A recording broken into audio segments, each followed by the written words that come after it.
જળ સંચય ક્ષેત્રે ગુજરાતની ઐતિહાસિક સિદ્ધિ ગુજરાતની યશકલગીમાં ઉમેરાયું વધુ એક પીંછું। જળ સંચયમાં ગુજરાતને મળ્યો દેશમાં બીજો નંબર। જળ સંચયમાં સુરત મહાનગરપાલિકા દેશમાં પ્રથમ ક્રમાંકે। જળ શક્તિ મંત્રી સી.આર. પાટીલના હસ્તે સુરત મહાનગરપાલિકાને એવોર્ડ એનાયત। કેચ ધ રેન અંતર્ગત સુરત મહાનગરપાલિકાને એવોર્ડ એનાયત। સુરત મેયર દક્ષેશ મેવાણી અને પાલિકા કમિશનરે મેળવ્યો એવોર્ડ। પાલિકા કમિશનરને 2 કરોડ અને કલેક્ટરને 1 કરોડનું રોકડ પુરસ્કાર। સુરત મહાનગરપાલિકાએ બનાવ્યા છે 10,696 બોરવેલ। નદી કે દરિયામાં વહેતા પાણીને અટકાવી જમીનમાં ઉતારવામાં સફળતા।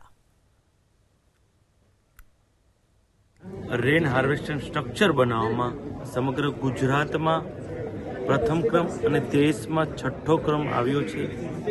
હું તમામ સુરતીઓના સાથ સહકારથી આદરણીય પાટીલ સાહેબના માર્ગદર્શનમાં સુરત મહાનગરપાલિકાએ છેલ્લા 1 વર્ષમાં 11,000 જેટલા રેન હાર્વેસ્ટ સ્ટ્રક્ચર બનાવ્યા છે।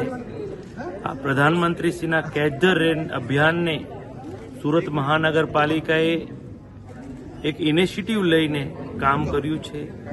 તેના માટે હું તમામ સુરતીઓને તેમના સાથ સહકાર આપ્યો તે બદલ આજનો આ એવોર્ડ તેમને અર્પણ કરું।